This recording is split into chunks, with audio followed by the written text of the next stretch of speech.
Yeah, we are live. Uh,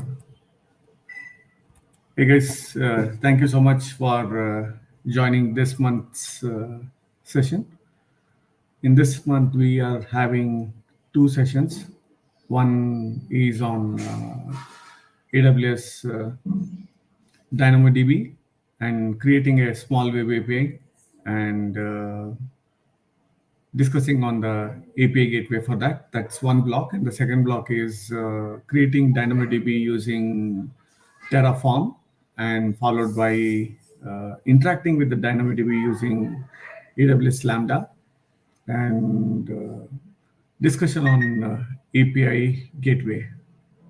So we'll see. But the API gateway integration really happens in the next episode. But this one will just introduce. Let me introduce our first speaker, Jagadesh.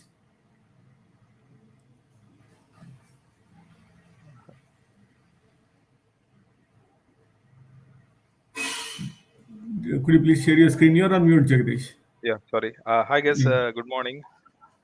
Happy learning. Let me share my screen. So real quick. Jagadesh. Yeah, sorry. Hi guys, good morning.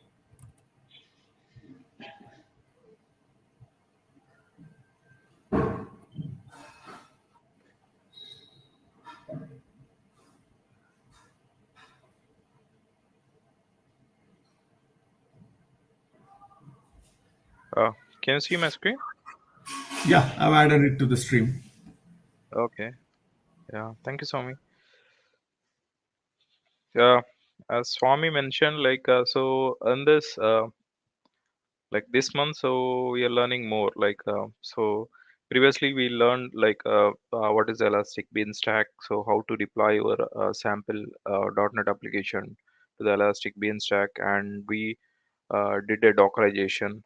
So for that, so how to deploy all those things. Now we are moving a little bit forward. We are consuming other services. Like for example, here we are using DynamoDB, so and API Gateway. So the things like how we integrate our application, like our .NET application. So pushing to the Beanstalk and have a data in our DynamoDB and do a CRUD operations like read, update, delete. So and connecting this to the API gateway. So it's like a front door. So for our application, yeah, I'll start. So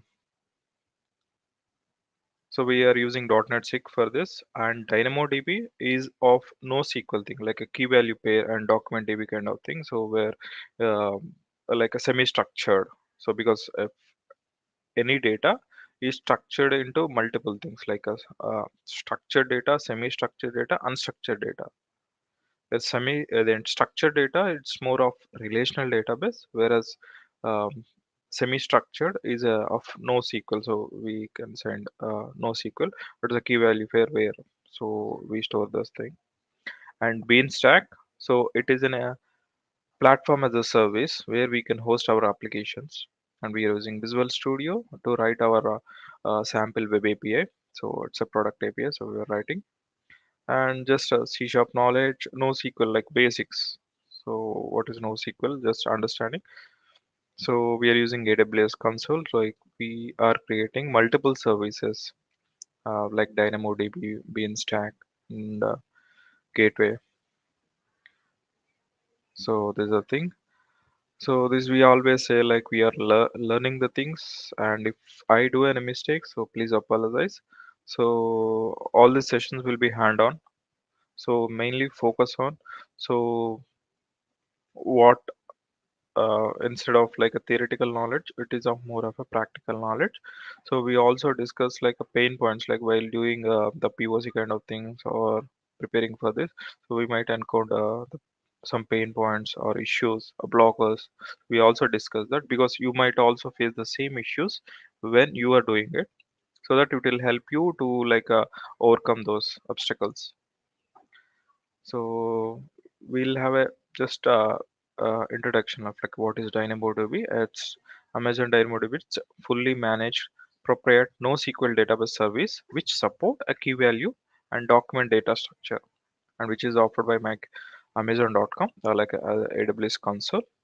So we then directly deep in just go into the DynamoDB, like in the AWS console, and try to create a one thing on DynamoDB. So I'm already at DynamoDB. So let's search here. Like look for this and search for DynamoDB.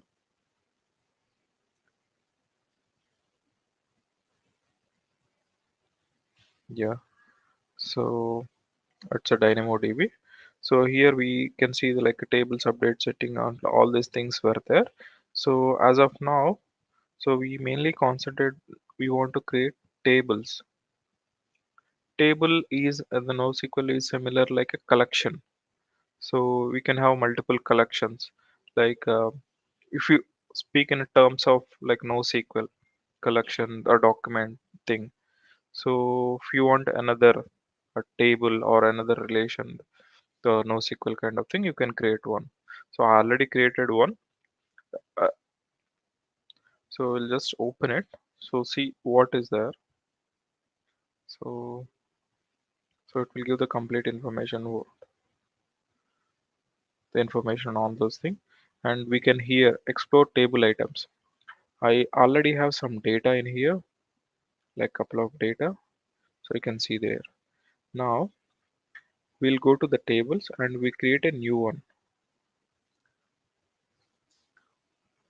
So I'll do a products 01. So I'll do another kind of thing, and the partition key. So if a partition key is like a few are like a NoSQL, so there will be partition key. So where it will refer as a key value pair or like a document relational. So with this we fetch that particular uh, data on the thing. So we can have whatever the name. So I'm just keeping like ID. So in general, so if it is a relational database, we generally have a primary key index for ID value, whatever the thing. So I can put. So you can have multiple types of string by a number binary.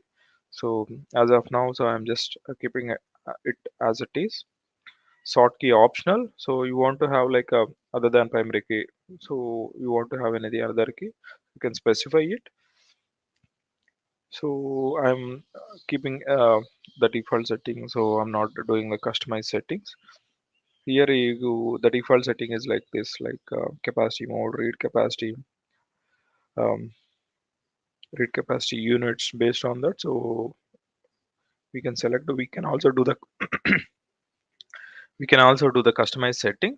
But the main focus of this session is like a more of like a hello world kind of thing for the DynamoDB. So we'll go deep into like so more complex operations we can perform at the later months and the next sessions. So as of now, I'm not selecting any specific thing. So I'm just doing a create table. So the create table is happening. It doesn't take much time. So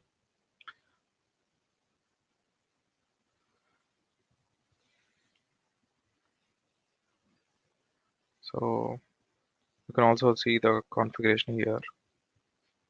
So how much data also it is showing that. So everything. And now the product table was created.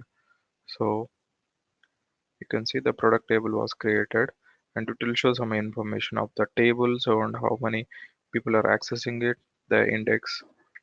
So if you want another indexes, monitor, global tables, backup and all those things. So let's go to explore table items so that we'll see what is there in that particular collection or the table. So for this thing, so we don't have any data, so there is no data. So we can do our sample table. So we'll do the create item, like create a item. So where we can add see product 01. So you can add new attribute with a string. So you can say its name, DynamoDB. So another property type, SQL kind of thing. So like provider, we can say AWS.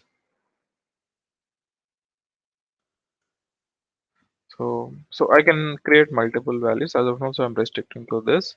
So you can also view the JSON view. So those things, and you can do the create item. Once the item was created, you can see here. So those values were available to you. So now we have created a sample DynamoDB table, and now what we are doing is we are accessing this table in our web API. So we try to, now we manually created the table and we pushed the data.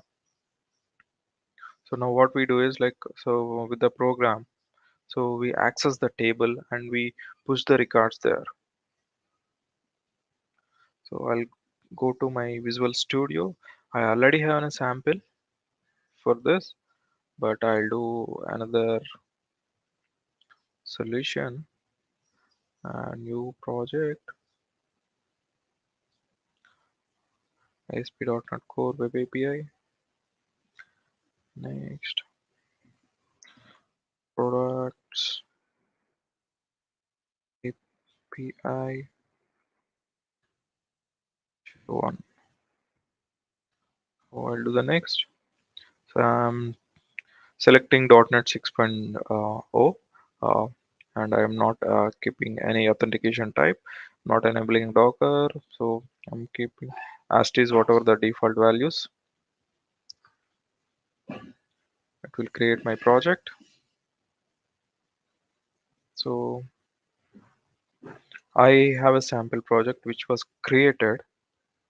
So this were there. So now in order to uh, get those values, like in order to interact with the DynamoDB, so we need to install NuGet packages. So that was AWS SDK.DynamoDB. So which is the NuGet packages that we need to put it in this thing like product API. So before that, so we'll have a sample code which I already written.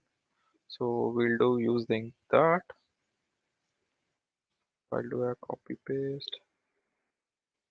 So in my program.cs file, so I'm adding that value. So DynamoDB. So in order to get this one, so the reference, the library was not available. So what we do is like, so we install the NuGet packages.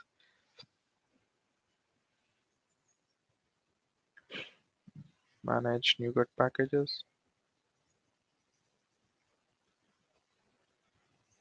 Browse AWS SDK.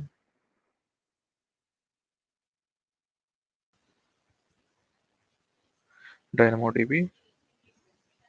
So to install, it will, okay. So it's showing us some error. So let's comment for now.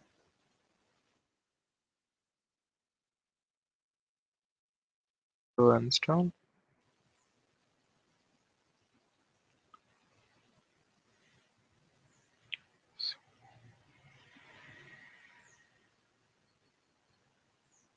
Stop.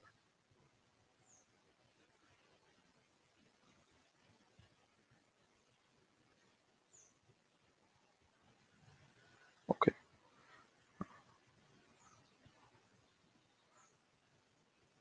Okay, it was installed. So we'll do add the reference.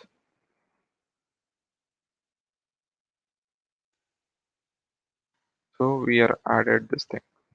So if you observe the code here, so we are creating Amazon DynamoDB client. So this client will do the like connection. So the credentials and all the information. Dynamo keep the credential loaded to the application default configuration. So you can use the default configuration, and or if you want to have, like, you can specify so the specific configuration here. In the typical general relational database, if you are familiar with the SQL, NoSQL, so there will be connection string. So we are using that connection string. So we are keeping that in the app settings, and we are consuming that connection string. We are passing that connection string so that the connection will be established, and we try to read, update.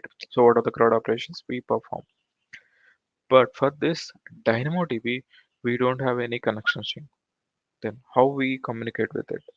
So it is based on the user context, like user identity or the user policy. So that we created. So in order to access it. So if you already installed, so previous sessions we have shown like how to do the AWS Explorer, install the Explorer and do a login.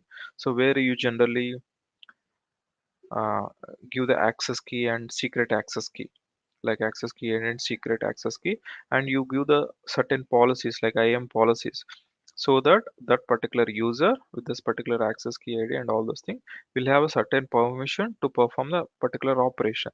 The similar way, it is also do the same. So by default, whatever it is configured, the details in your system, so by automatically it will pick those values, the default values. If you want to override it, so you can specify so other values, so whatever the other values. So it is a singleton because the database connection and everything was like a one time. So I'm passing the establishing the connection, and next is I'm DB context, the MO DB context. So which will interact with the tables. So add operations, all the CRUD operations we can perform using the DB context. So the same DB context we can like inject in our controller. So I have created a sample product controller already. So if you see my product controller, so this is my constructor, and I'm using the DynamoDB context. So in the dependency injection, so we are passed for this DynamoDB context, so we are passing the DynamoDB context. So that is available here. So in the upcoming, like so when we are doing a get operation or the post operation, if you see the post operation, we are using DynamoDB context, save async, and the product. So I have a sample product, so I'm just adding it, and when it does the save async, so the record will be created. So record is created and we're displaying it. So this is the one. So using the DynamoDB client, all those things. That is the one thing. So and the next thing is you have to have a model, like uh, we have created a table. So we have created table and we have some values in it, like some columns like ID, creation datetime, description, is active, modified datetime, name, price URL, price, all those things, like a sample data. So we need to have a POCO class for this. So I'm just creating a model, add new folder, models. I'm adding, so I want to check this. So what are the name I have given for this? Product 01. I'll add a class.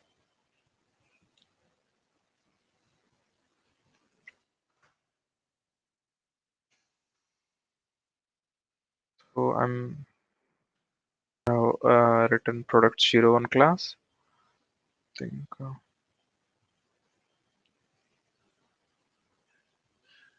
I'm just copy pasting few of the values,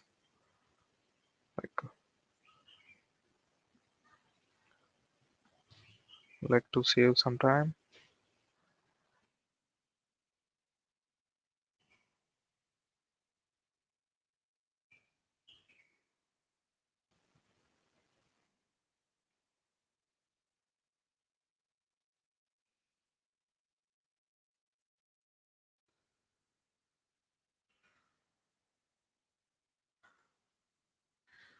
So what I did is, so in this, when we create a specific model class, so the serialization, so all this happen.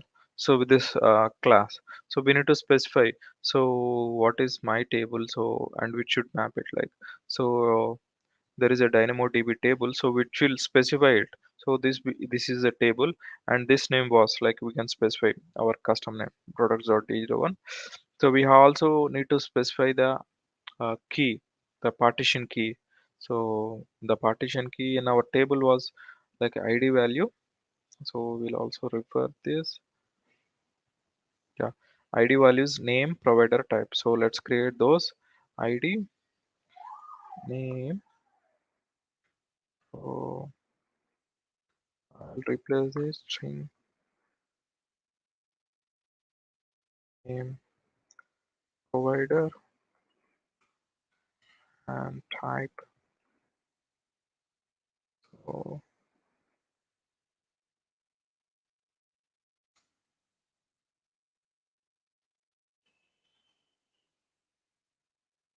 see, name, provider, and type. Yeah.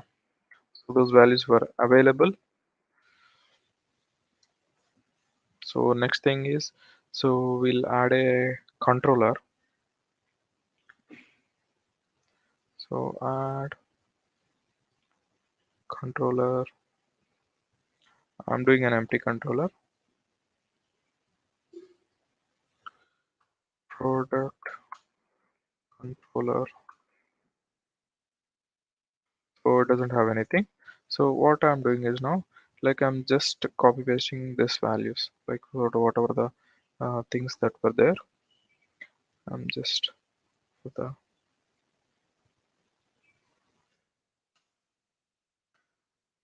just replacing this and put some small.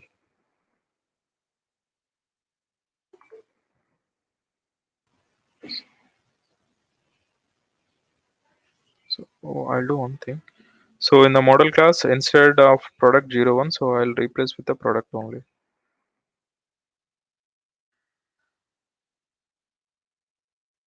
That would be easier for me.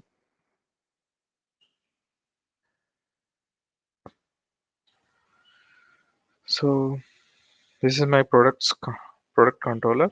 So all this thing, well, like I'm using the DB context. So I'm doing this. So here we are doing a get response, like we are getting the response from the DynamoDB. So if you see the code, DynamoDB context get target table. So we are specifying a target table, and the data so which we retrieved is enough a table of type.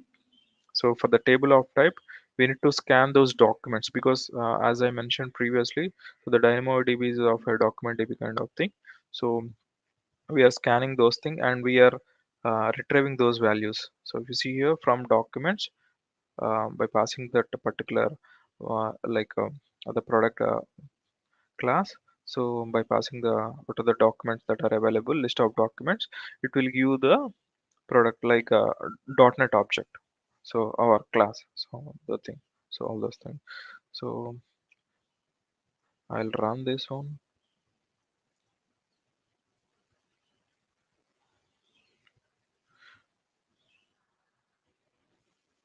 If you see this, like I haven't added any connection string at the appsetting.json. Let's check whether we are able to retrieve this information or not. So let it run. So while it is running, so I also want you to understand. So if you have like multiple user, like multiple profile were set in your local environment, and you are not sure, so which one to pick up, like so you forgot like what is the default profile, all those things, you can verify it. So go to your uh, disk C and users, your specific user, and AWS. So like you will have a two files, you will be identified two files here. One is configure, and another one is the credentials. So if you have multiple profiles, those are available in the credentials file, and config file will have the default value. So what are the default value? What your access key id, and what is your access key, and what is your location. So in which location you will create those services, those information is available. So the config, so config will, what are the value that was available in the config, so that will be taken as a default value. So if you want, you can update those things, or else you can simply specify an app setting.develop json. You can specify like this: AWS profile. So what are the profile you want? Like if you're doing a development, so you can create a development profile, and what are the regions so you want to, so you can create it, those things. My application is running. My Swagger was there. So try it out weather forecast. I think product controller,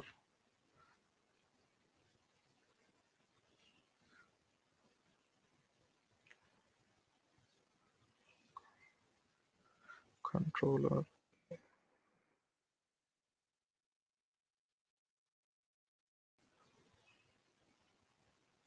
Okay.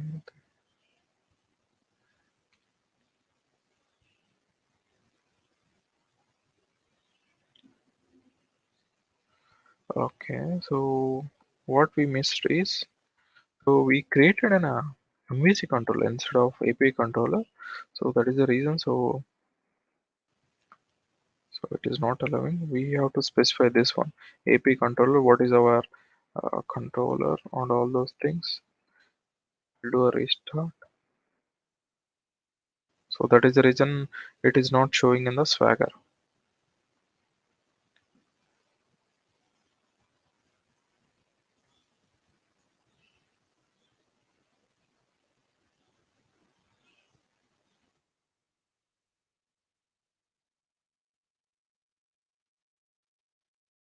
Let it run.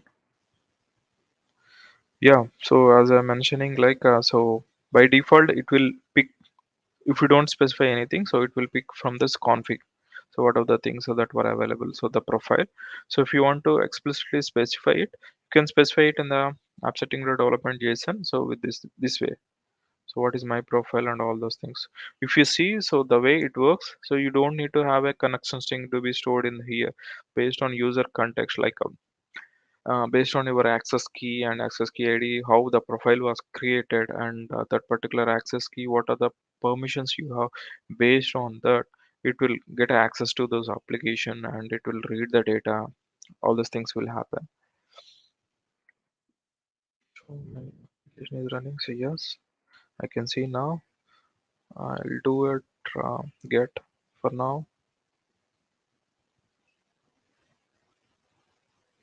See, I'm able to retrieve.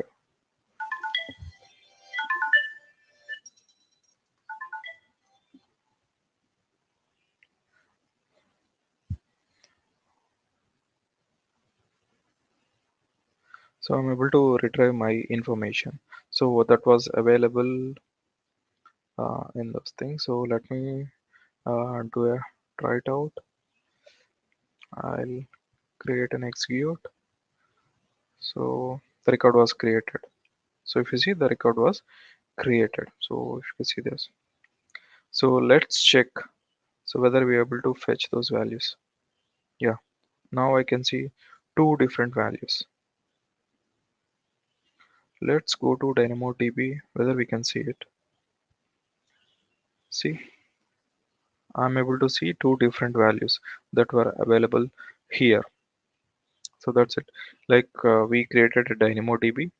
So we did some configuration, like configuration in the sense, like in the program.cs file. So we added this one, client, what is my client. So the configuration, how it is picking up, like from the profile, the thing. So that was, and DynamoDB context. This is where we are using our controller. So for accessing the particular tables and all those things, we are accessing it.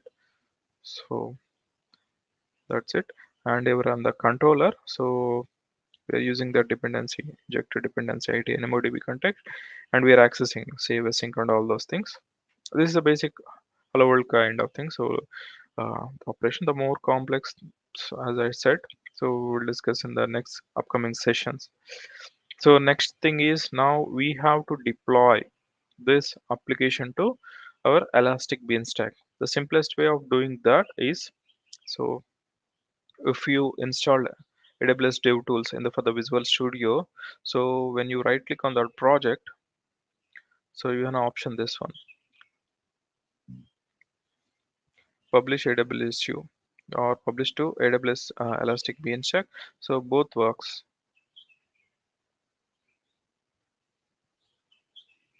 So if I do that, so you have to be careful, like, so what is your profile?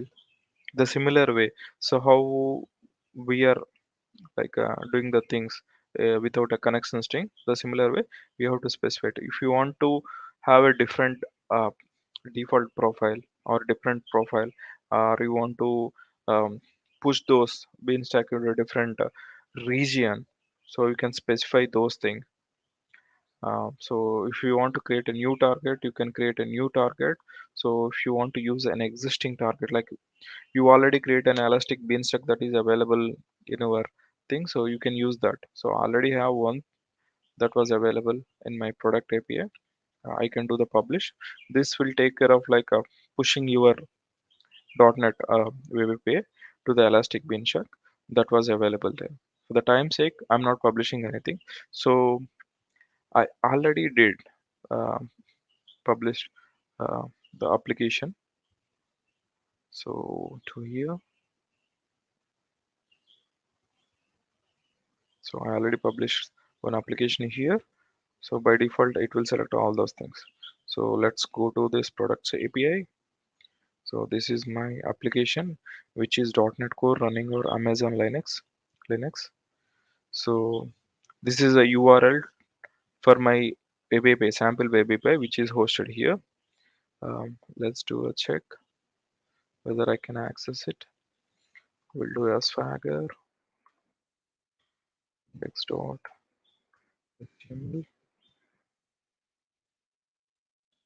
See, I have my product API, so which is communicating with my DynamoDB, so of a different table, so which is of a table, product table. So because I'm already using the existing one, so the existing table, this products, it is accessing this product table. So total we have 12 items, like number of records that were available. Explore two table items, items returned 12 items. So in my swagger, so let's do a tryout, execute it. So we have this response 1, 1, 2, 3, 4, 5, 6, 7, 8, 9, 10, 11, 12. So we are able to get those information. But so if you remember, so when we running our DynamoDB locally, so previously we have set our profile, we have configured our access key and access key ID, and we configured our user and everything. So that was done. So and now we are able to access the DynamoDB from our local environment. We are connecting to the DynamoDB. But when your application is deployed to your Elastic Beanstalk, it doesn't directly communicate to with your DynamoDB. So because there is no relation between DynamoDB and this product API has happened, like it cannot identify it and it cannot access that DB. In order to access that, we need to have like a IAM access policy to be added. So then only, so it will be able to access it. Whe- as I mentioned, Elastic Beanstalk is a platform as a service. Once you create an Elastic Beanstalk, underlying, so in behind, so there will be EC2 instance is also created. So let's open that EC2 instance. my EC2 instance. So I have one instant. Let's open that instant. What I'm doing is you just go to the security tab. So once you open that particular instant, so there is a multiple information. So go to the security tab. So here you'll see this IAM role. Click on this.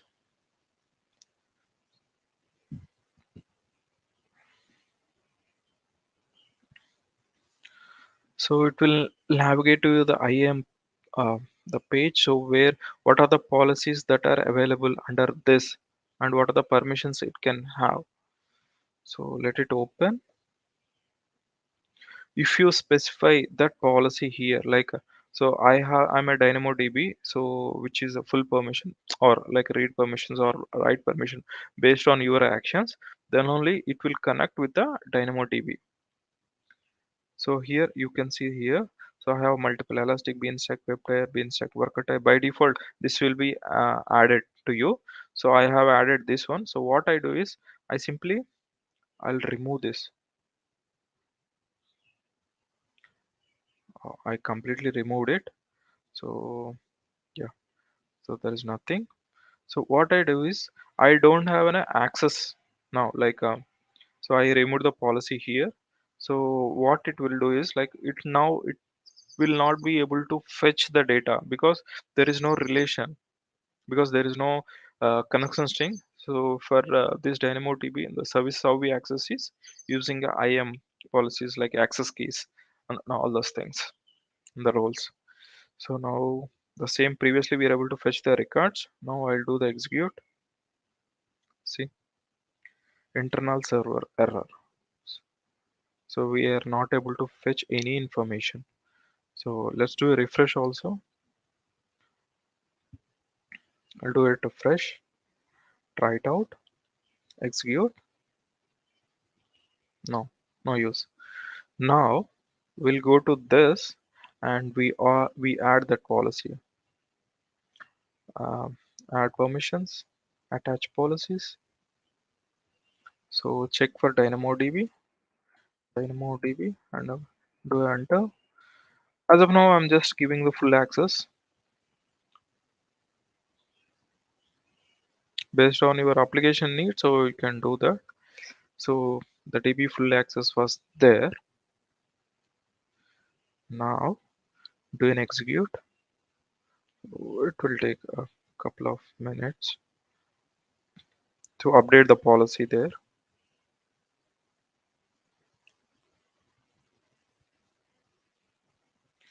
Let's recheck again. Try it out.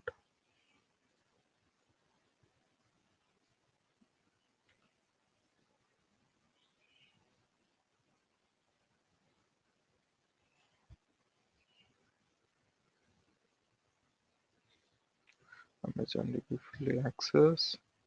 So maybe I need to um, restart my application. So in order to this effects to be applied, elastic Beanstalk.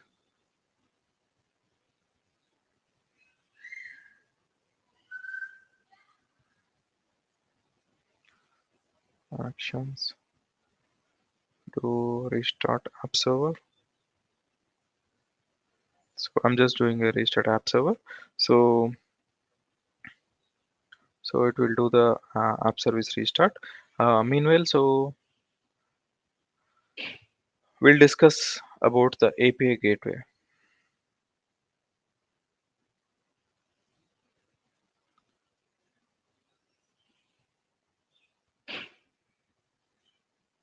So API gateway is like um, a door, a door. So you have to enter through the door.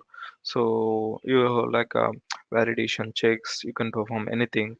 So like who can be allowed, who cannot be allowed, and any restriction. Like for example, so if you are going to a college or school, something. So there is a dress code to be mandatory, and like you should be a student like with a proper ID card or a staff member. So this type of So validation will check. So the security will only allow those kind people, like so whether he's in a whether student or the teacher or a guest. So based on that, so we will have only access to the specific thing. The similar way, this gateway, so we can um, do all those things. So we attach our endpoints, API endpoints to there. So the people who are accessing this endpoints, they don't know. So what is the behind endpoints, like the URLs of which we are accessing here, the Swagger UI is products API dev, all those things, so which is hosted in the elastic beanstalk.com. Like they clearly know so what it was there and where it is hosted. So if you think the products API, so that is kept in behind. So let's see, my thing was started. See, now I am able to fetch the data. So I think it didn't pick immediately. So when I restarted, it is able to pick those like policies. Now I have access to my DynamoDB and I'm able to retrieve this information. So if you understand how it is working in locally and how it is working in the AWS environment, that's a catchy.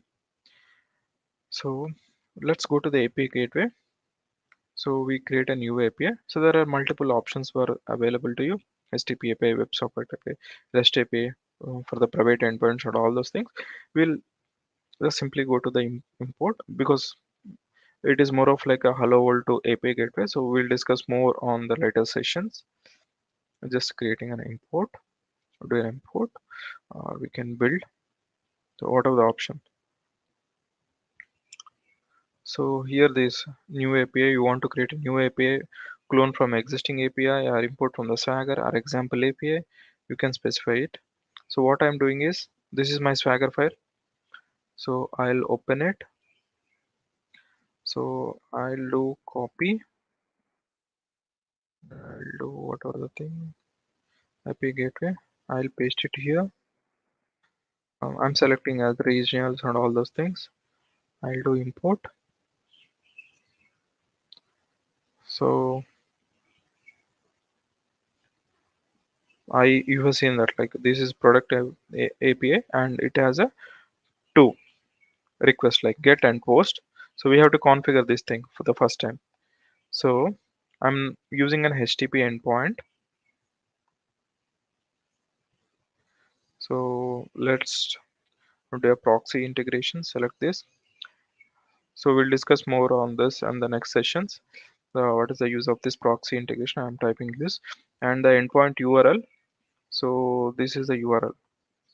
So just do a copy, paste it here and save.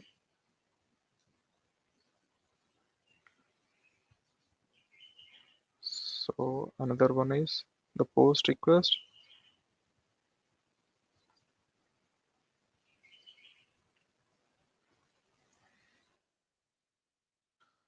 Save.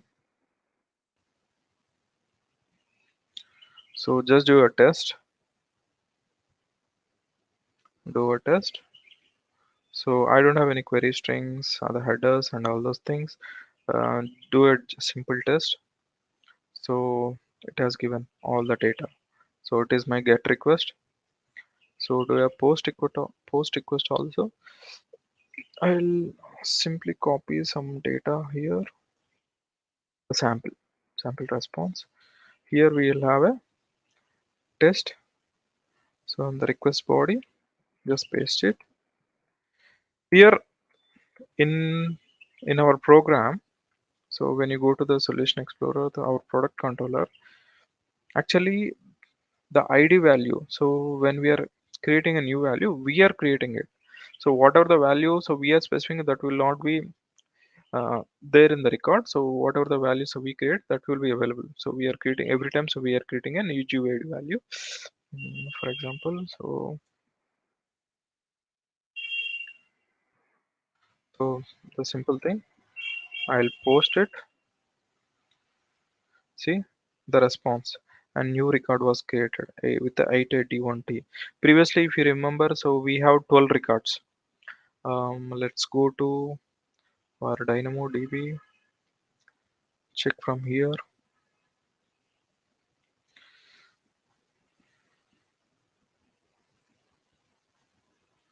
tables, our products,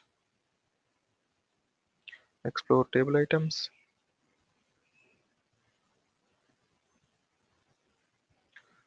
Yeah, 13. So you can see the new record was added. So you can also fetch those information, and that was done. So once this is done, so you have to go to the stages and you have to create a stage. So it is my dev stage description, give the same, and deployment. Okay. For the resources, we have to do the deployment here. From the resources, go to here, deploy API. So because you pasted a swagger JSON dot file, so and we configured. So what is the endpoint it has to connect? Because how the API gateway is, there will be user.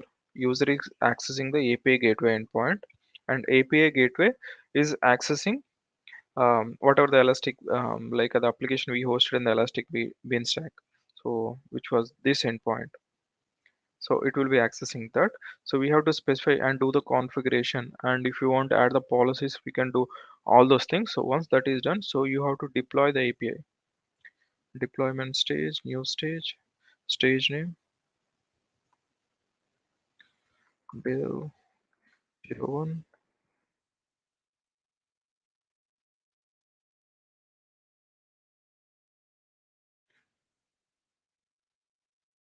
deploy. So if a stage, there will be dev d01 was created. So you can see the URL here. So open the URL. So products, our endpoint is products,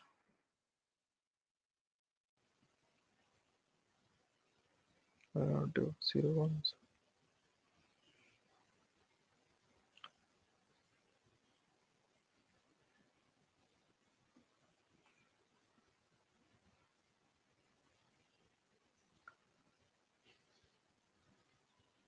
Okay, just a second.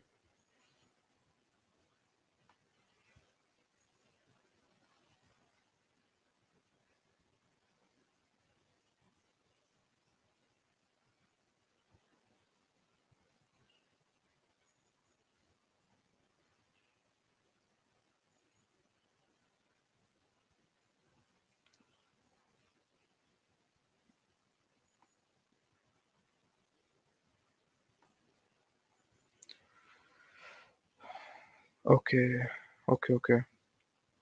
I think so. It was created on the previous one. So for example,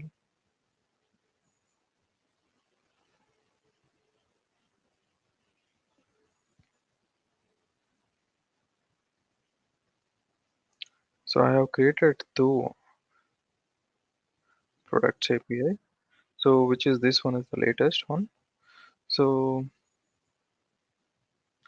what I did is like I have added a API key. So the default one. So maybe that is the reason. So it is not able to um, uh, access it immediately. We have to add this API key into the um, header. So I'll go to my Postman collection. So this is my URL. URL is same, right? Um, Go to the stages. So where we can check this dev. So CUGG99. Okay, this is one. Just copy it and do a duplicate.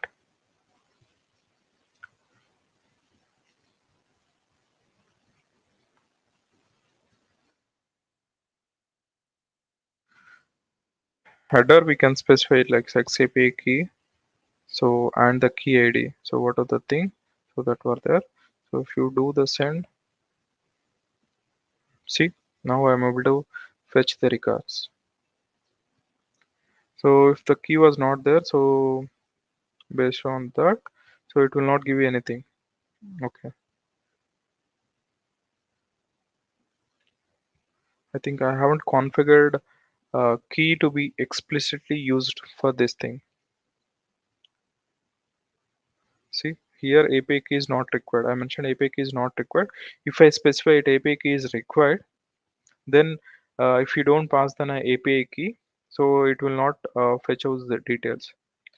So in the next session, so we will do a more discussion on like how to configure stages, authorizers, and usage plans, how to set the API keys and the resource policies and the throttling, rate limiting. Like if you specify and you created a usage plan for the basic plan, so where the user is maximum like one request per second or something similar to that. So if you try to do multiple requests within a second, so then he will be stopped like doing a next request. So we will discuss more on this thing. As of now we discussed the basic thing, like what is DynamoDB, how to access it from your .NET API application, and let's API deploy to your Elastic Beanstalk and add an IAM policy in EC2. So to access the DynamoDB, and we are able to access it once the policies were added, and once the policy was removed, we are not able to get access to the data, and that was done. Next, using the Swagger information with the swagger.json, so we have opened API gateway, we have pasted the Swagger information, and we are able to get this the request information, and we configured. So what is the endpoint it has to speak when we are accessing from the like API gateway. So we are doing that. We did that. Now we're able to get this information. So in the using the Postman. And if you see the URL, so it is something Amazon AWS.com. So this and so the actual original from where we are getting all this information is from products API dev EBA South Elastic Beanstalk.com, because this way we are hiding our application because we are not exposing this as a public endpoint. We are hiding this application only when you are coming from the um, API gateway, then only you will be access to this application and you will get those information. So you will fetch the data and get the data. All these things only be that can be pumped up. So we restricted it. So that is there.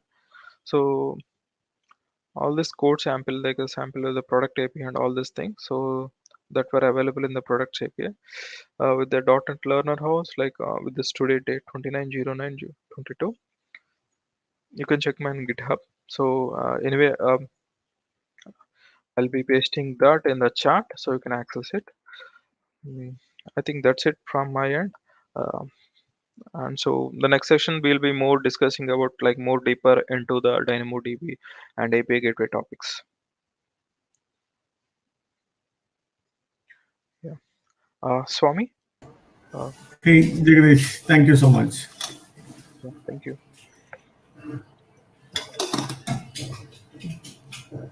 That was wonderful kickstart.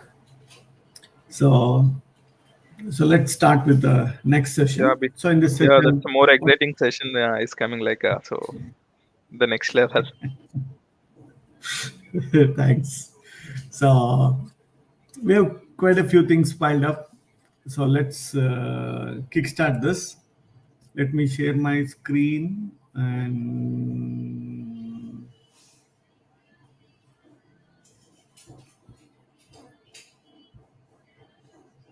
Jagdish, is my screen visible? Yes, yes. Okay, cool. Thanks, folks. So let's start with today's session. The second session, I'm sorry. The first session was Jagdish with creating the DynamoDB REST endpoint, publishing it with the Beanstalk and REST API integration. So we'll take a different approach. We'll create the DynamoDB table DynamoDB and table, including the rows using Terraform. So we don't need to go to this console to go ahead and create it. So we'll see that the power of Terraform, like infrastructure as a code, how quickly we'll be able to create it, and then we'll create a Lambda function. So in the previous session, we just created hello world of the Lambda function, and now we will create a different Lambda function, but with the models. Previously, it was just a string one. We'll create with the models, little bit of error handling, and then we'll start with this REST API, but we're not going to complete it, but we'll only create a lot of problems in this episode. No solutions. Solutions will bring it in the next. So we'll see, as Jagadesh also mentioned it, we'll see where all the places we get problems, troubled. So we'll see those areas. So those will be the learning things for all of us. Okay. So let's come and see the slide. This is the video, and I'm still a learner. Apologize if I do any mistake. So what are we going to do? We're going to provision this and then create a Lambda locally and access this DynamoDB and test it locally. How do you test that? And then publish it using Visual Studio 2022 and test this, and watching the logs in the cloud logs, and we'll start with this one.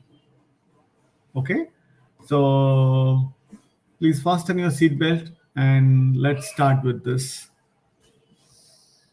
Okay, here in this infrastructure, the previous session we saw how to create this S3 buckets and static website. We tried that, and now we are creating this, and the catch here is, how do you create multiple rows? We'll see that in a couple of minutes. The first thing we'll see, what is the table name? Okay, so I already have the table, so we'll change the table name so that we will see things different. So we have the DynamoDB. If I come in here, so we already have the employees table, and these 3 rows are already existing. So we'll create employees v1. Okay, so that's this one, and another important thing is, here we have this region and the DynamoDB table name and the hash key and the read and write capacity. And in local, what is happening is, when you go and search for DynamoDB, AWS DynamoDB with Terraform. If you go and check that DynamoDB with this Terraform, there are examples. What those examples will teach us is, they teach us having a single row. Okay, you can create all these things, and you will have a single row that is table item. That is this one. Table item. Let's see this one. DynamoDB table item. So if you come in here, so there are 2 things. How do you create DynamoDB table? Is this one a pretty simple, where you specify, and a lot of other things, the billing mode, the read capacity, write capacity, what should be the hash key, and what all the attributes you can specify there. And if you have any indexes and tags, I mean, that's very extensive. We just created pretty simple one. Let's check that. What is that we are doing?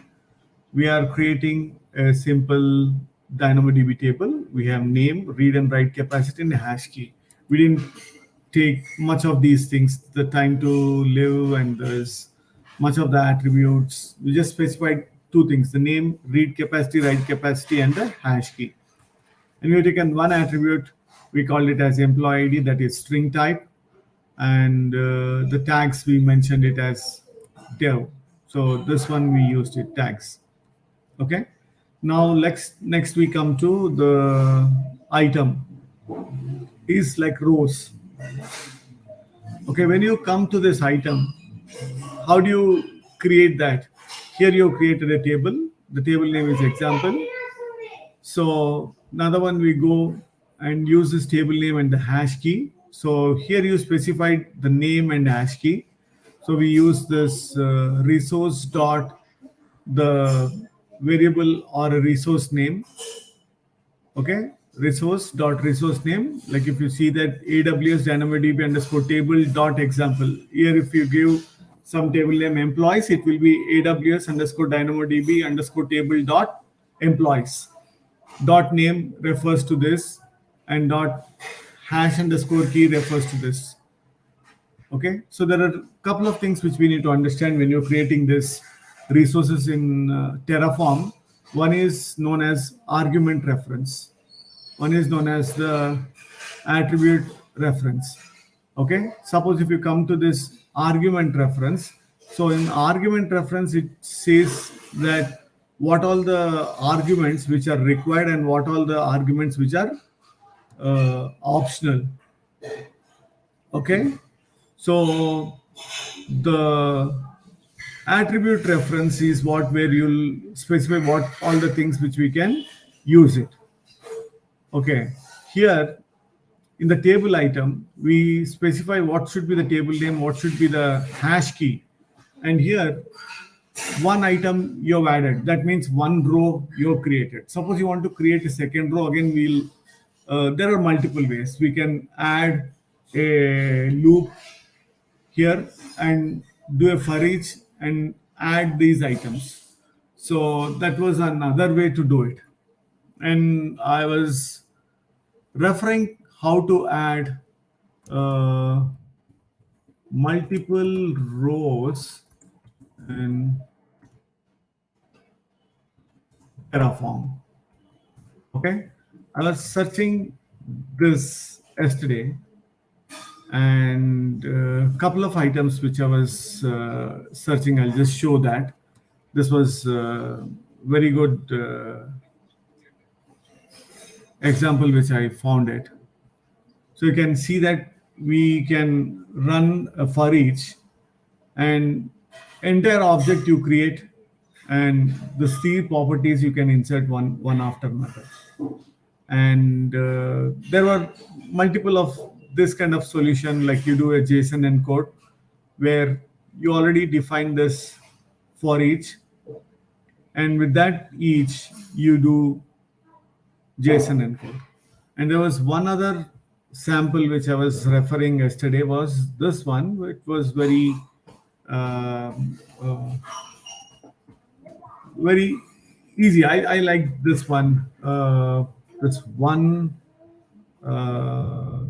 thing which I verified. I am not able to locate that. Locate that. I'll just see and I'll paste it. So that was very nice and elegant way. So what the author of that article told is just create a simple JSON file, and the JSON file add those rows. Like if you have 3 rows, add these 3 rows, or how many rows ever you want, add those rows, everything, and then load that in this locals. Okay, employee data file dot employee data. This was it, and then employee rows JSON decode local dot employee data. So this was the thing. So now what is happening is you're reading this JSON data and putting into this variable and just doing a JSON decode and creating an employee rows. And then when it comes to the main file, you see how simple it is. The local is employee rows is this variable which you created in line number 3. And what we are telling is for each local.employee rows. So if the rows has 3 rows, that means the loop will run for 3 times. Okay. Now you say each dot value. Now you do JSON encode. That means each and every row will get encoded in this format, like this. So now here, in this example, when you do a decode, now these 3, item 1, item 2, item 3 becomes a item inside the loop, like enumeration. 3 items it becomes. When you do here in this JSON decode, now it has become 3 rows. Now here what's happening is when you put it in the loop, the 3 rows in this loop, and you do each dot value, so it gets those value and it loops through, and you do an encode. Now it converts that back to this format, and those rows get inserted. Let's see this in action. Okay, I need to change the name of the table. We'll do that.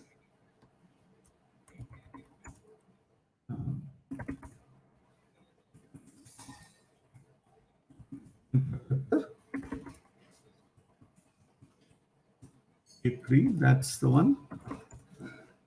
And you can observe that we are using the latest version of the Terraform 1.3 and also the AWS also on the latest version. If you can see that Terraform version, it's 1.3.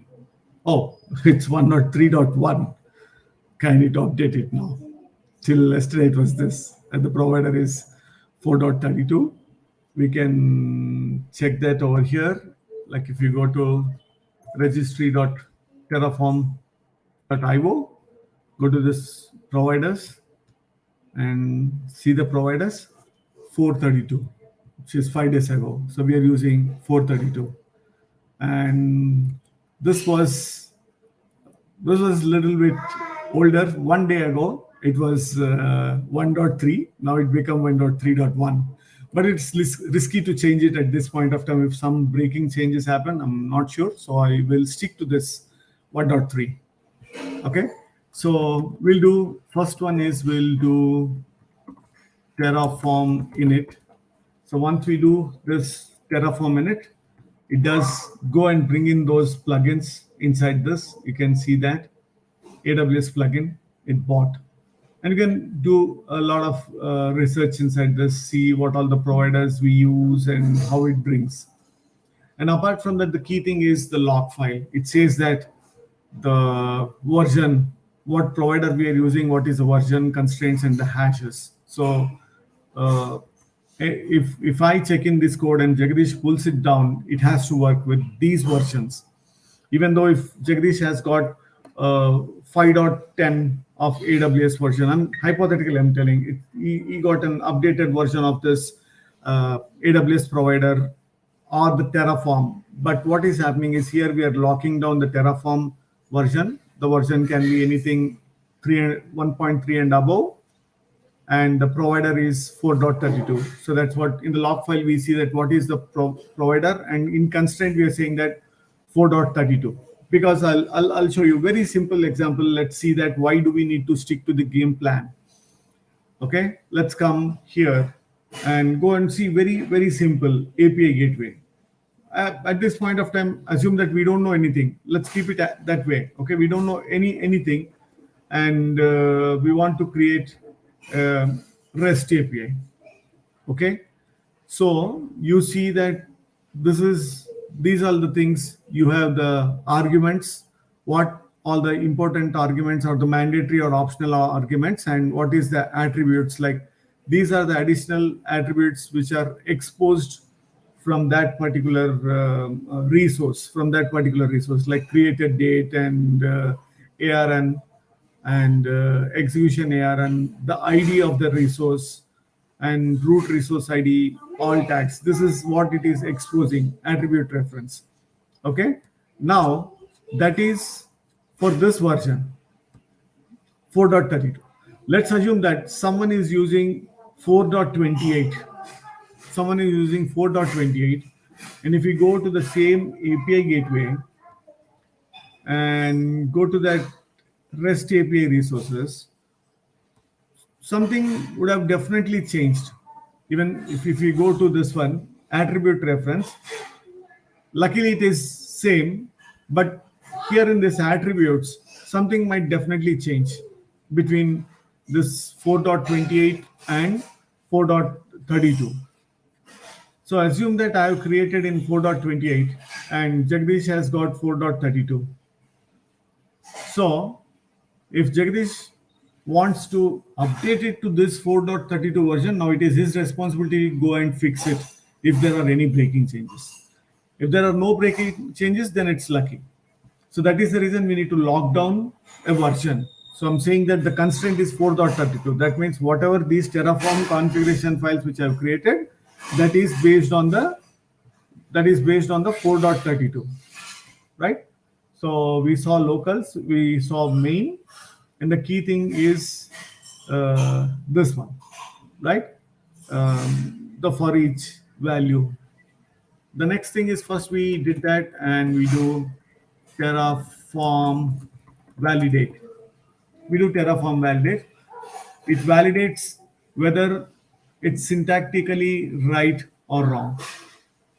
And then we do Terraform plan. So one thing is I'm not using any backend to store the state.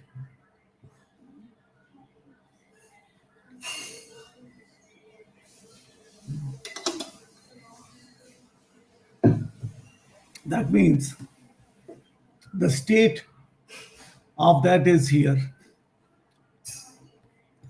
And please don't save its state in any of those repository because it has got those keys of the kingdom, which might turn to be a big loss for you.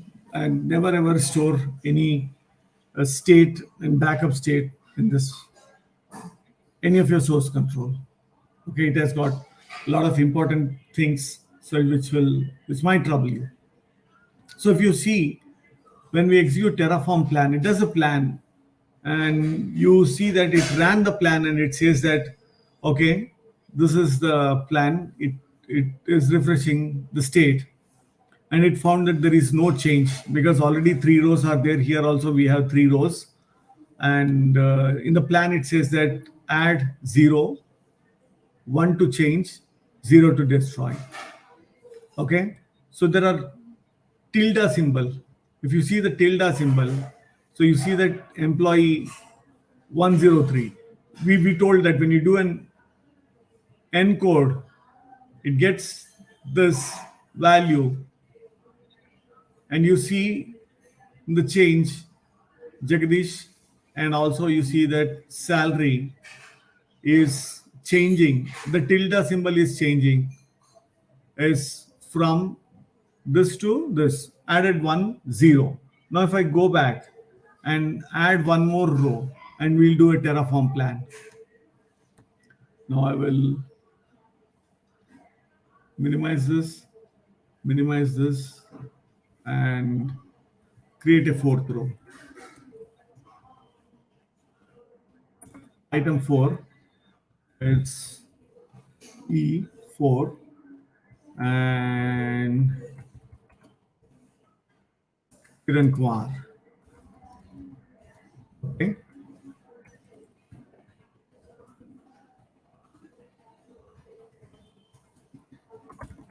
Associate architect. Now let's do the plan. Now if you do the Terraform plan, you see that the plus symbol indicates that it is adding a new resource, and the minus symbol will remove one record. Okay, so it says that there is no symbol. Here you see this, the plus symbol indicates that this resource is being added, and the tilde indicates that there is a change. Here it is no change in the name, but in the salary you have a change. You can see the difference. What is that it's going to change? It says that 3 unchanged, but 1 is changed. Here you can see that 1 item to add, 1 item change. So let's come back here and remove one row. The second row will remove it. If I see item 4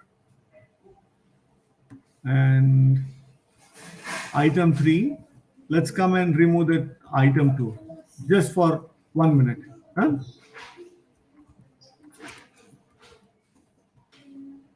So when we execute this Terraform plan now,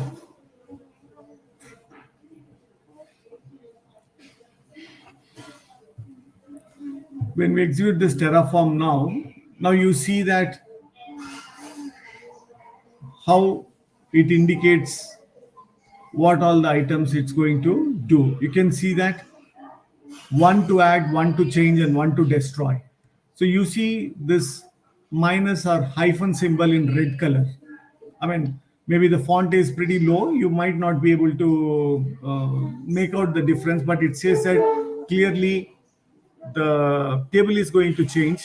Tilde is changed, and minus symbol is to delete it, and tilde is to change the data, and plus symbol is to add.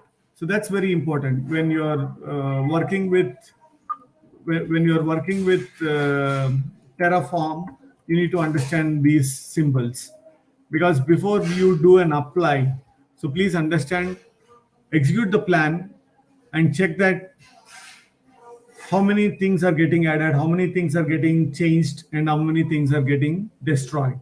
So you can clearly see that using these symbols. Minus or hyphen symbol means it's deleting it, and tilde means it's changing something. The plus is add. So I'm fine with these changes.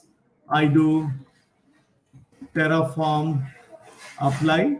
I use auto approve, but please, when you are applying something manually, ensure that don't do this auto approve. It might create something undesirable output. So as of now, we see that there are only 3 rows, and you see that right now the Jagadesh salary is 3456.789. So it has created. Now let's refresh that. Now we see that a new row has been created, Kiran Kumar, and right now we have 4 different rows. So that's the first part of our journey. So we thought of to start creating this. That was the first thing we wanted to do. We just execute this. So we discussed to a decent extent like what the Terraform files are, and the Terraform workflow, Terraform init, Terraform validate, Terraform plan, Terraform apply. And if you don't need that, you can do Terraform destroy, but at this point of time we need it, so we'll keep that resource as it is. We will not touch it. Okay. If you want to validate, is it creating? I can do V1. Okay, I can do V1 and then do a Terraform apply, auto approve, and you can see that what items those are getting translated. You can see that it is changing the names from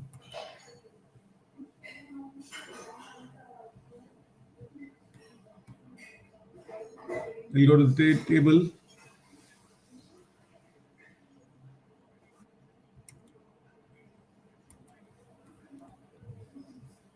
Okay. Employee V1 table it has created, because that's what the name. You can see the symbol when you go at the top. You see that everything it says tilde, because the table name itself has changed. Okay, I'll revert it back.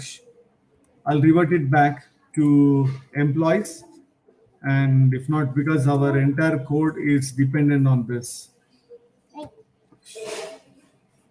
Our entire code is dependent on the name of the table. So let me do a revert. But I'm showing you the power of Terraform and how quickly we are able to do this. I mean, some of the tools you can come and do it here from the console or through programmatically, maybe through C# or Python or Node.js, Golang, a lot of other languages, and the CDKs and the CLIs.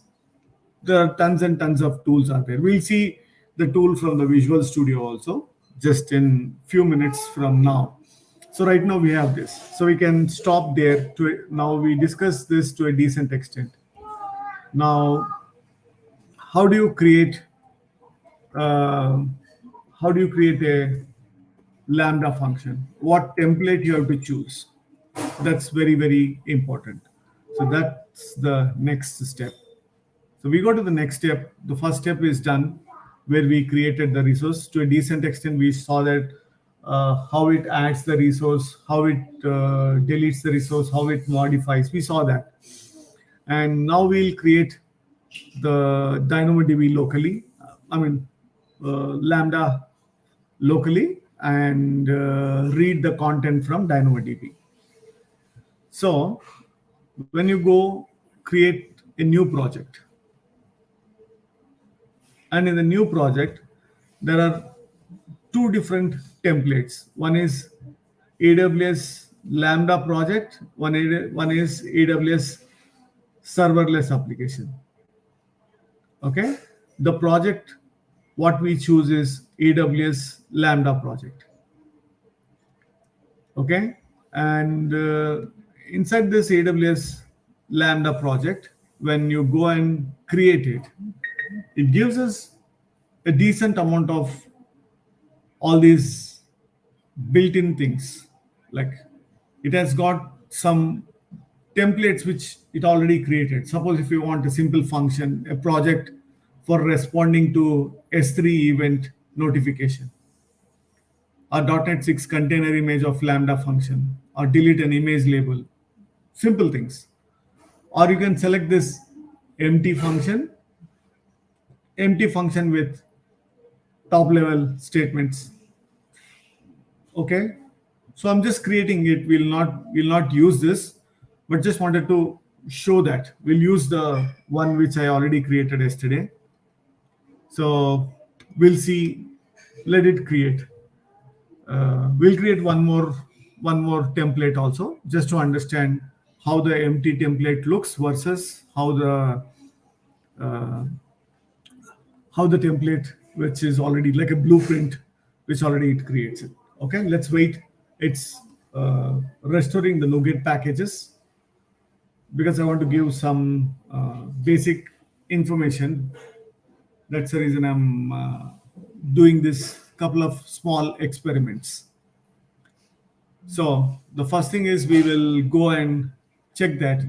So you can see that it has already created DynamoDB event.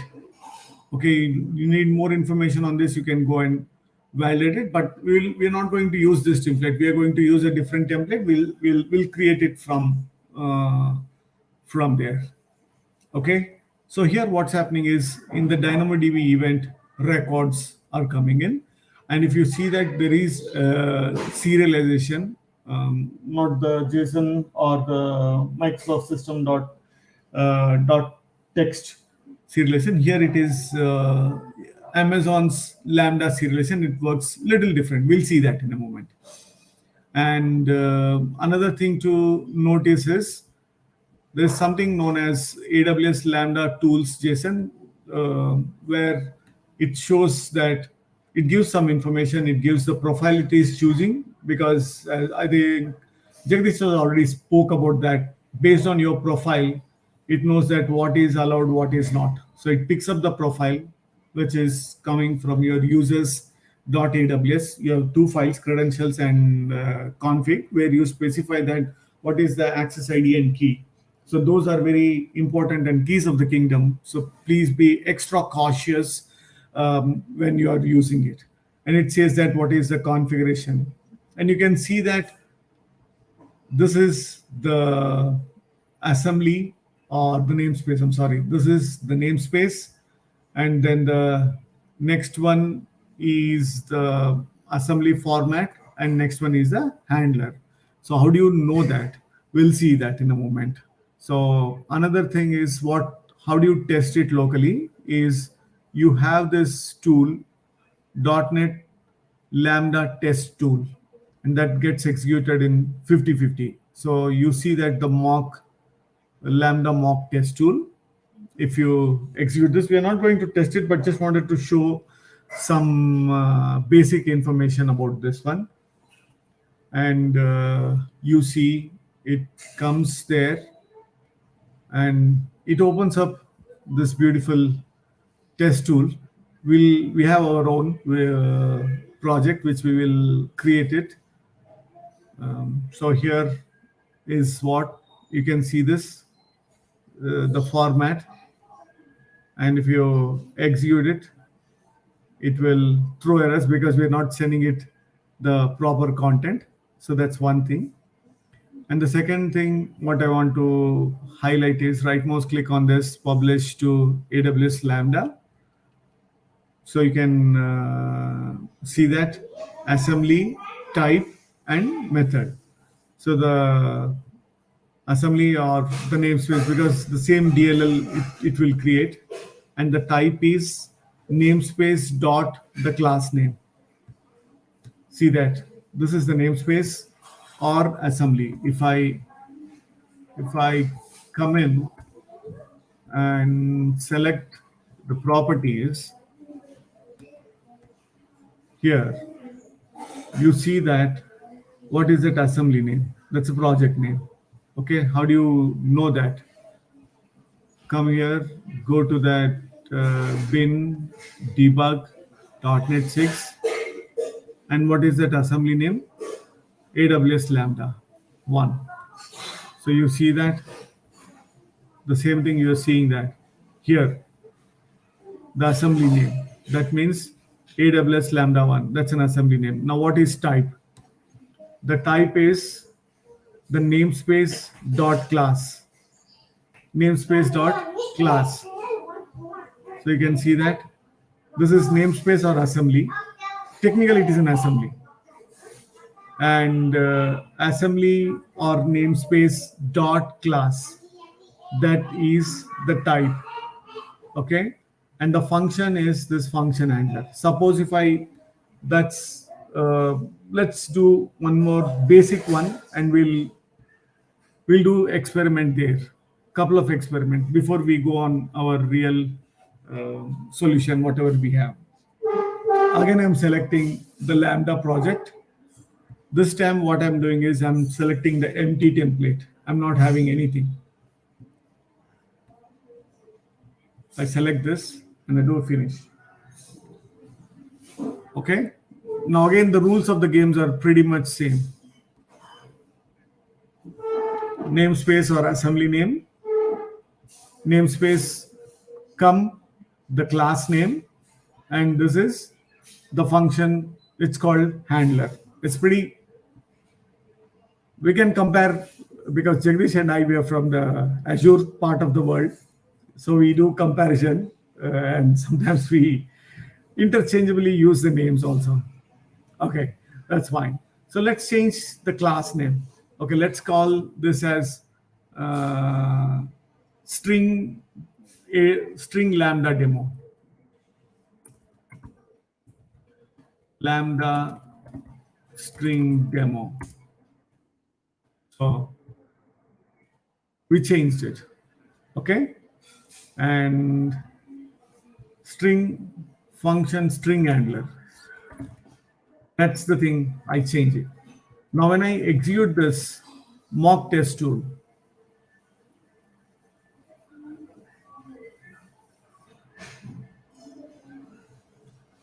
see that there, as I was mentioning, we'll do a lot of mistakes, and then only we'll come to know that what is that we are doing mistake. Okay. Now I try to execute this. It says that failed to find that AWS Lambda dot function. This is what type namespace dot class name.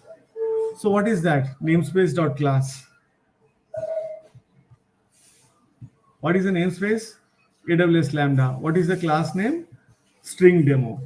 So you need to come back here, and wherever function is there, you paste it. And now I can execute this one. We'll go step by step.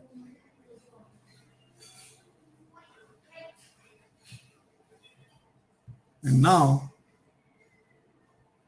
again, we execute this. This time it says that it's not able to find the handler. We already know that. We changed the function name. Come back here and go and get this function name and update it. So before you change anything, ensure that you also come and update this AWS Lambda tool defaults. So this is what will tell this test tool to execute this Lambda function. Okay, you go and change as you wish, and you don't modify this JSON file, then you're gone. You'll spend hours together wasting your time. Now it is hitting, but this time it says something else. Error deserializing the input, because we already saw that we have a default serializer which got embedded here. Okay, so the default serialization. Okay, what is that it expects? It expects a string input. Okay, so let's do a lot of mistakes. Let's assume that some property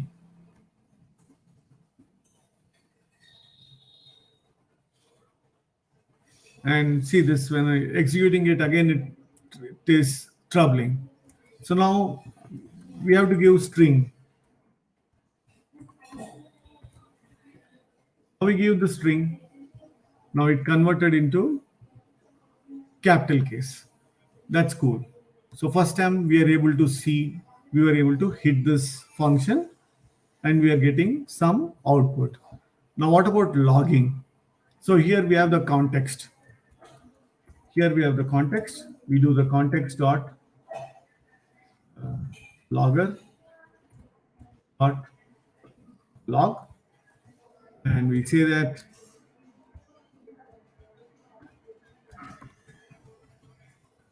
received inputs. What input did we receive? Let's log that also. Let's restart this.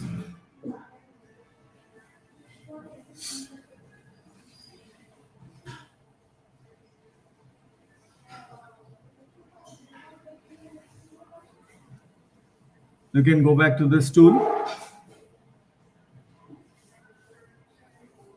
and what is that you're sending? And you can see what was input, which was received, and you can write verbose logging. And how do you debug this function? You can put a debugger in this function handler and then come and execute this function. Now you can see this, what is there in the input and what is there in the context. So let's probe a little bit on this context. What is this context? So let's execute this context here. And you can see that a lot of things are there. What is AWS request ID, the client, the function name, identity, blah, blah, blah, blah, blah. And we have this logger. And you can see some of those public properties. This context is not that much which is helping us, but It might be useful in some other things, but at this point of time, this is what it is.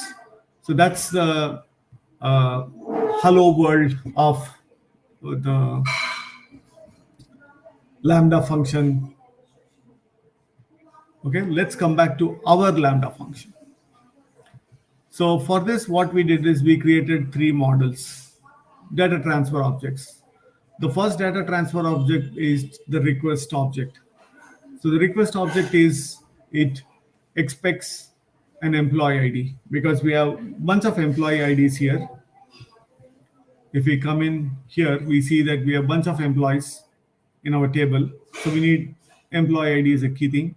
We need it. So that's the request. Instead of taking string parameters, we have taken a object, data transfer object, so that tomorrow if we change our mind, so apart from this employee ID, we don't want to take the manager to whom this guy is reporting or his designation or whatever other properties which we want. It doesn't make sense to we go and add properties, comma something, comma something, comma something. Instead, we can simply say that, okay, send me an JSON object, we'll take it from there.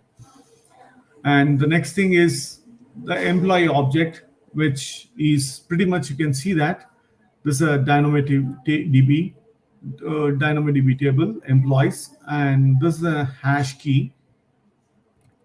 Okay, and we have the response. It says whether it's success or not, the message, whether record is found or not, and we are, it's not exactly the null object pattern, but we just wanted to be a duplicate copy of that, so that we already initializing, even if that record is not found, still we send a default object. That means the one which will be empty, and this is all empty. This will be 0, and this will be 0, I assume. Let's see that. And this is designation. Okay, so let's come back to that function, because I already changed those things. You can see that I've changed the assembly name, and the class name, and the function name. And one more thing, you can see this, the function name is something which you give, so you don't need to deal with this long format like assembly colon, the type colon, the function. You don't need to deal. If you have function hyphen name, it shows pretty simpler one. Let me close all these things and directly go to this handler. It's pretty simple. I'm expecting an employee request DTO. That means I'm expecting this request DTO to be given to me.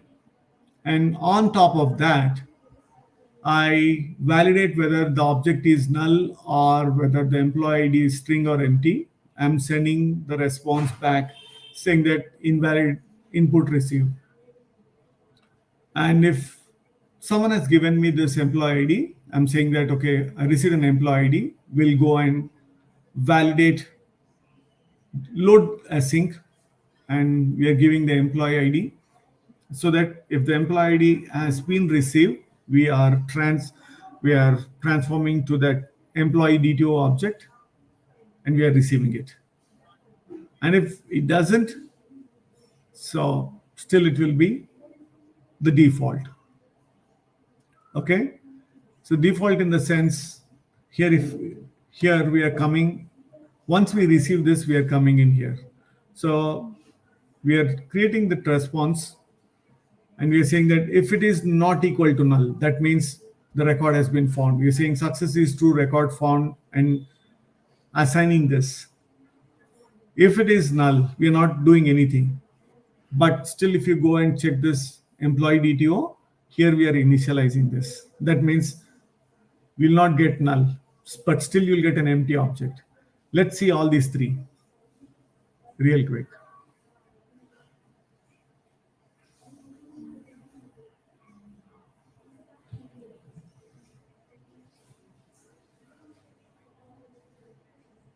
You see this? The function name. You're not seeing that assembly colon colon type colon colon the function. You're not seeing that. Okay. So this is the profile, and this is a region, and this is a configuration file. And the input file will come and we'll discuss about it in the next episode, but not now. Let's go and deal with the first case. I'm not sending any input. So at this point of time, because we are receiving an object and the employee ID is null. So when the employee ID is null, we say that we received an invalid thing. So once you go back and check that we received this object, as I was mentioning, it's giving the default. JSON lint, we'll go to this JSON validator and we'll paste it and validate the JSON. You see that false, received invalid employee ID, and all these things are initialized to empty string, and this is 0. So as I was mentioning, it's a duplicate copy of null object pattern. Okay, just to be on the lighter side. Now let me give an employee ID, what it is expecting. Employee ID E101. This time when I execute it, you can see that it goes and gets the data from that. And let's go. And you can focus on the logs, what we are writing it here. On the right side, received and sending the response for E101. So it gives this.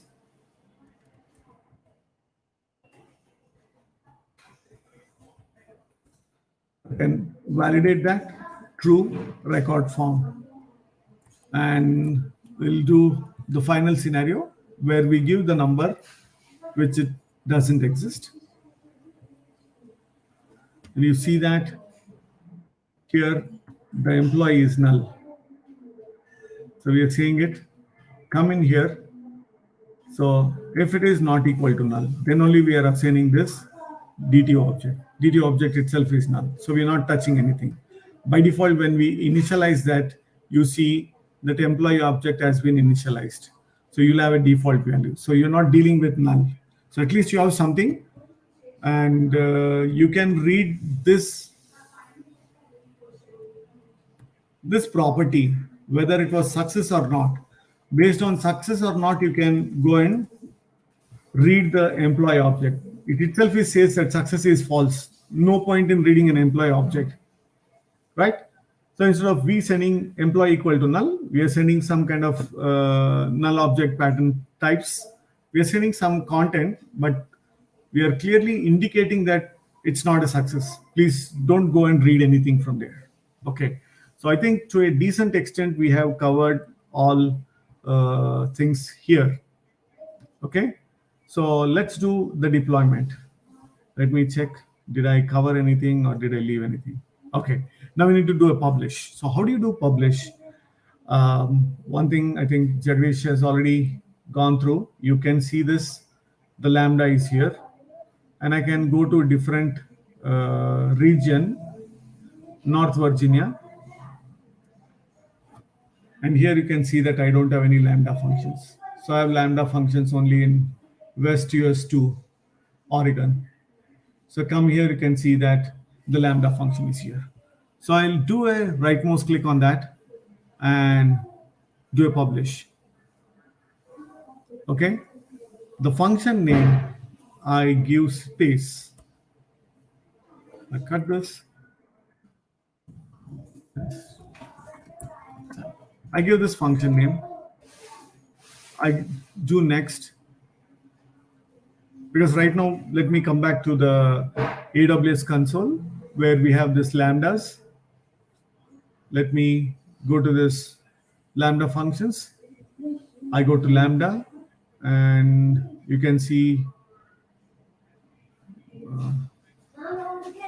Lambda functions. I already have this Lambda function, employees AWS Lambda. Okay, let it be there. So we have selected, you remember the name, just for test or something, I selected the name and do a upload. It tries to upload and it fails. Let's wait and see that. Okay, error uploading the function. And here it gives validation error detected.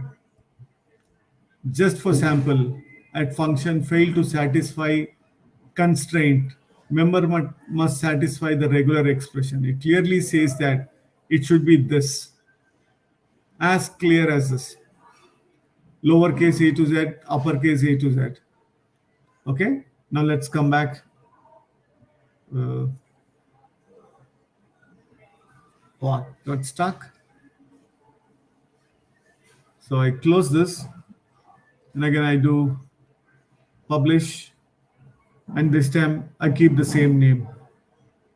Okay, now you can see that the assembly, namespace, type, and the function. I just validate this .NET Framework 6, and here I'm enabling active tracing, and here it says that how much memory I'm expecting it might use it. If I need more memory, I can go and increase the memory, bump up. 256 is pretty too much for this simple function, and I'm expecting that I can do a timeout within 30 seconds. If we know that I need more time, we have to bump it up here before we doing maybe 100 seconds or 120 seconds, max of 900. It says 1 to 900. So based on that, we do upload. Once we do upload, it gives us another testing tool with which we can do a testing right from this Visual Studio 2022. We don't need to go to the AWS console to test it. While this is being deployed, we can come back to the this one. I think I didn't install that one. Oh, next time I'll do that. I have Azure. I don't have AWS. Got it. I'll install that. Nice. So see this. Once it deploys, it gives us the AWS tool, test tool. Now we'll test the same three scenarios. So it says that invalid employee received. Now I do the ID.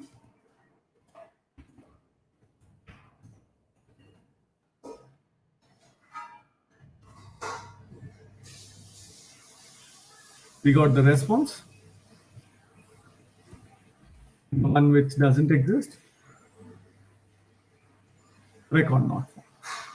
It works seamlessly. No, there's something which is going behind the scene.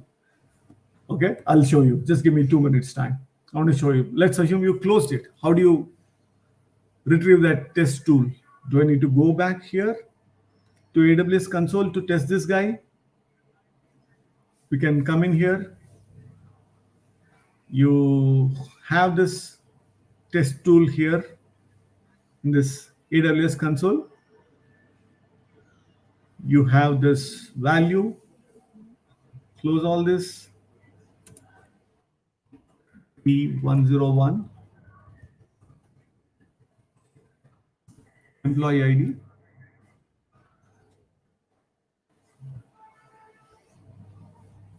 You test it. You see this function details here. So success, it gives. So here also you have a test tool, but the Visual Studio and the AWS tool, they are providing tools. We don't need to come to AWS console to do that. Nowadays, tools are becoming very, very powerful. Okay, that's one tip. Another tip I forgot to mention is, let's assume that I comment this DynamoDB hash key. Now let's execute locally. I forgot to call this out. So because this sample, it was working, when I was explaining, I slipped that from my mind and I didn't cover that. So Zoom will come here. Let's you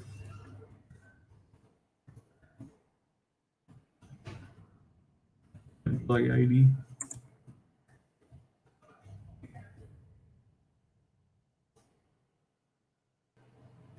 Okay.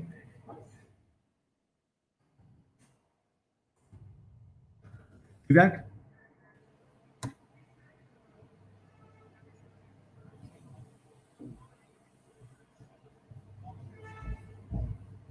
Okay.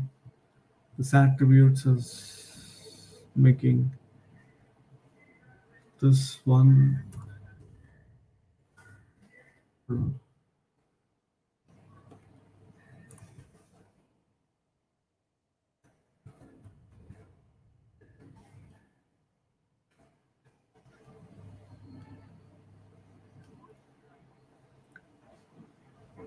Those keys, and the casing is very, very important. What kind of casing we are using?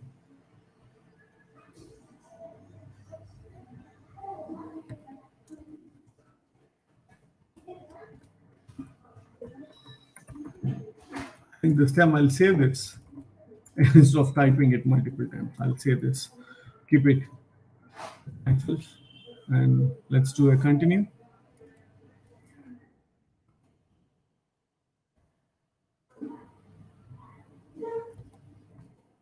So is this must have one hash key defined for the table employee DTO. Okay, so these attributes, whatever we added annotations, are pretty important for us to get this thing going. Okay, now that's one thing. There's one more tip.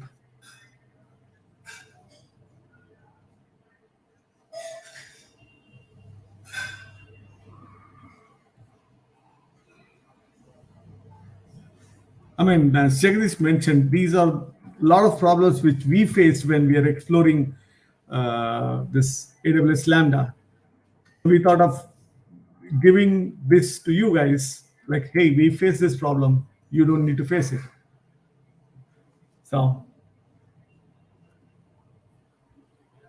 it's giving us the data. Right? Now let's come back and let's do a change in casing.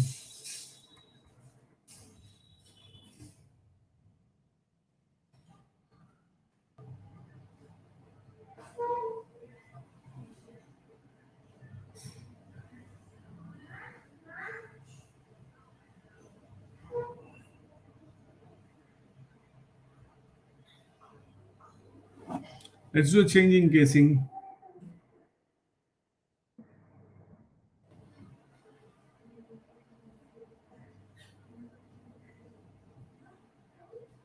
It will throw error, wait. So unable to locate a property for the key attribute, employee ID. Okay, so ensure that the casing and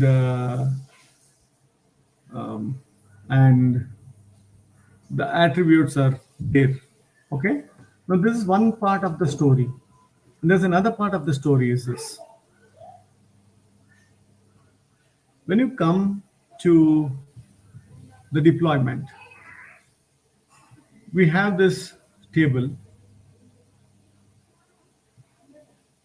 and that table has got a bunch of rows. Now we have a Lambda function, and this Lambda function need to have the permission on this AWS DynamoDB. Now if it doesn't, then it will not work. So how did we fix it? Okay, so if you go to this permissions, there is a role name. This is a role name. So if I go to this role here,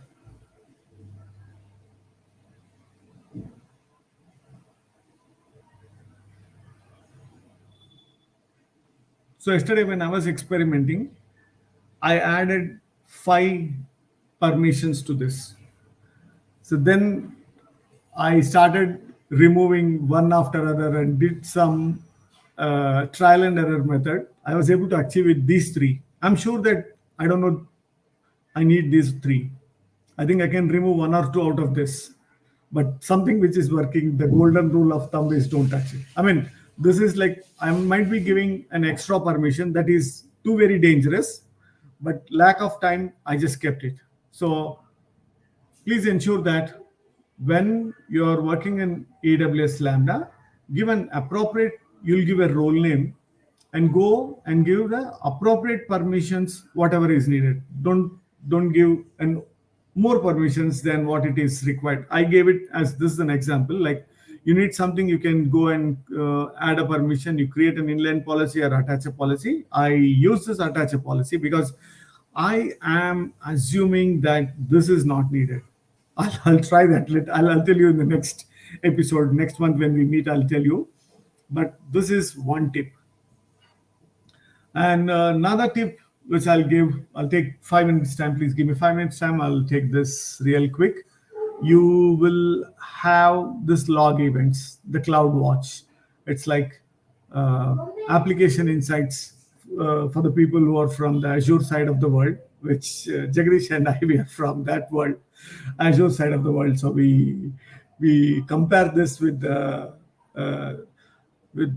application insights and log analytics on Azure. So we compare. I mean, we see when we want to do a mental map between AWS and Azure, we feel that.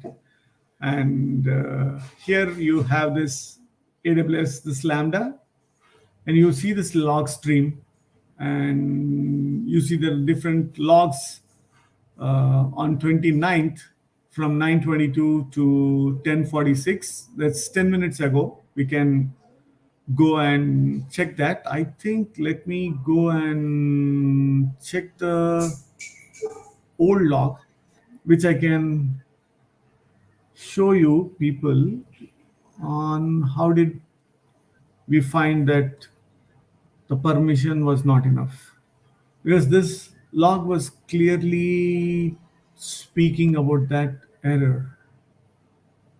Yeah, this is the one.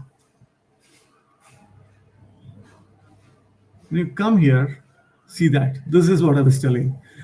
Yesterday when we were trying it, so it says that Amazon, DynamoDB v2, so and so.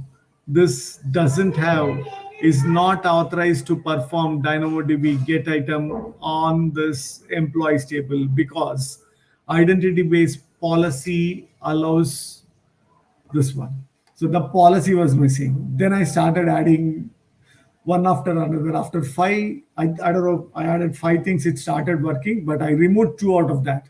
But still there is 3. I'm not satisfied with that. But for lack of time, I'm just keeping it there. But this log analytics is very important thing, folks, because we can we get a very good insights on that. What is happening, how the things are. You can switch the views, view as text or view as this grid types, where it goes and it gives more information whenever it throws anything, and you know that how much you are getting billed for. See this, the duration is 554 and you're getting billed for 555. And how much memory size is this? But the max memory used is 65. So this gives us an insights whether 256 is enough or not. Assume that we have allocated 256 MB of RAM and 95% of hits is consuming 240 MB of memory. So that's the red flag for sure, isn't it? Because 95% of the time, whenever we hit this Lambda function, it is using a lot of memory. 256, it's only 16 MB. Almost it uses 240 all the time. So that gives us an indicator that we need to bump up the memory. And this is used for a lot of things. And another thing, what I liked about this is the log insights. So you can run a query, select the group. I can select this and I run a query. You can see that it plots this bar graph. and that's pretty good. I mean, you have this histogram. We can hide histogram or we can show histogram, and then it gives us at least a beautiful picture, like within the past 50 minutes or 1 hour, how our thing is performing. Our Lambda function is receiving the request. I bumped it within the 3 hours. You can see this from 9 a.m. till 10:45. We were placing a lot of these things. Like if you go with the 12 hours pattern or custom, you can do more. Since last night and this one, let's check the past 2 days. Because last night also we were Jagadesh and we were testing. So you can see that last night we tested, and this morning we tested. Last night we tested hundreds of times. See that, and this gives a nice pattern to understand like how the number of requests it is receiving. There are much more to do this, and one of the thing is I think this is not it ready. Resource health, or there was one other thing which I wanted to show. I have created it. I don't remember right now where it is. Was it metrics or explorer? I don't remember. I have created it. Was it the dashboard? Yeah, I think this one. Yeah, this one, right. This I wanted to show that. So this, in the dashboard, it gives us a nice thing to know for this function. So how many times you received an error? There was one error. And you can see that there's an error over here, and something, it gives us a nice, this thing, like you can see that those 3 dots, and it gives you a pictorial representation of how the things are being run, and you can see that the duration is max of 800 mil and lesser. So that's it, folks, for this month's episode. I think it will reconvene in the next month episode, where we will do a little bit more on the API gateway. So we might enhance, add one more, like we add read. So we might add, main focus will be on the API gateway side. Because we have at least a decent hello world of the Lambda function. So let's spend some time to know the nitty-gritties of API gateway. We'll focus on one, REST API or HTTP. I think we'll focus on REST API to do that integration with the API gateway and with the Lambda function. Let's see that. Any final words, Jagdish, from you? Yeah, I always amaze like with the infrastructure as a code. So when running things on Terraform, so I think this is like multiple times I'm saying this. Like if you see my session, like I was creating in the console, so like it takes time. So if you have a real time, so multiple environments and multiple instances of the same. So it's automating everything. So the simple Terraform, right, reutilizing it, like restructuring it, that really good thing. So if you see the Oh, complete package of today's session, so we have covered a lot variety of things. So so right. we are very Hey eager to guys, cover more also, like the similar way, like a package. right. Hey guys, I was able to find the URL from where I learned yesterday. This author, thanks to him, this is the place from where I took the code. the data locals and main. I will put it here. This will benefit you, and thanks to the author for posting it. That helped. At least it helped me in writing in improvising my this thing, because I was writing the things in harder way. So let me post it here so that it will benefit others, whoever is using it. Okay, so cool. So Jagadish, anything else? No, that's it. Like, Yeah, even I think we'll I be was more pretty busy. much So I think we'll be more busy planning. So what could we deliver in the next session? So like, how we true. configure the session, like, prepare the session. So what to be there? True. True. Yeah. So, so again, Jagdish and I will spend some time to come up with some new story, which we can present it in the next month episode. So, see you guys. Thanks very much. Bye. Yeah. Thank you, guys. Thanks, Bye. Jagdish. Thank you. Happy learning, guys.